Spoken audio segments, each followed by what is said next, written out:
Hi friends, ఈరోజు వీడియోలో రతన్ టాటా లాంటి మహానుభావుడు గురించి ఈ వీడియోలో తెలుసుకుందాం. కొంతమంది సంపాదనను సంపాదిస్తారు, మరికొందరు విజయాలను సాధిస్తారు. కానీ చాలా అరుదుగా ఒక వ్యక్తి తన విలువలతో కోట్లాది మంది హృదయాలను గెలుచుకుంటాడు. అలాంటి మహానుభావుడు రతన్ టాటా.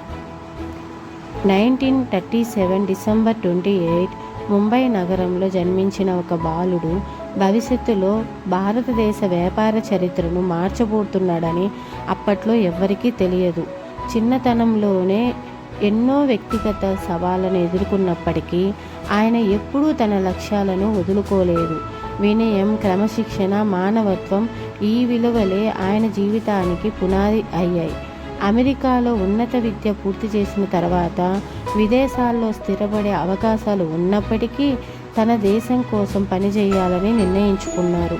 1962లో టాటా గ్రూప్లో సాధారణ ఉద్యోగిగా తన ప్రయాణాన్ని ప్రారంభించారు. ఫ్యాక్టరీలో కార్మికులతో కలిసి పనిచేశారు. ఎందుకంటే నాయకత్వం అంటే ఆదేశాలు ఇవ్వడం కాదు, ప్రజల కష్టాలను అర్థం చేసుకోవడం అని ఆయన నమ్మారు. 1991లో టాటా గ్రూప్ చైర్మన్గా బాధ్యతలు చేపట్టిన తర్వాత భారతదేశం ప్రపంచ వ్యాపార రంగంలో మరింత బలంగా నిలిచింది.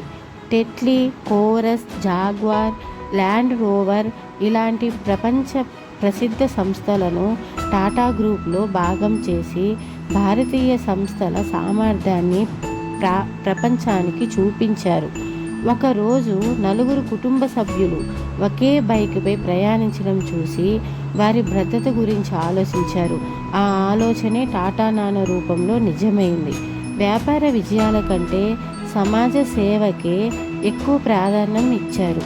విద్య, వైద్యం, గ్రామీణ అభివృద్ధి, జంతు సంక్షేమం ఇలా అనేక రంగాల్లో లక్షలాది జీవితాలను మార్చారు.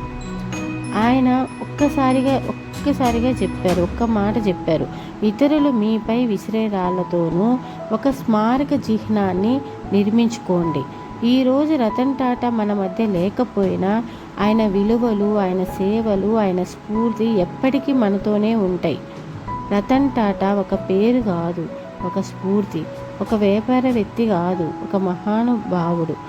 రతన్ టాటా గారికి మన వినమ్ర నివాళులు. జీవితాలు మారిపోతాయి, కానీ గొప్ప వ్యక్తుల వారసత్వం ఎప్పటికీ నిలిచిపోతుంది.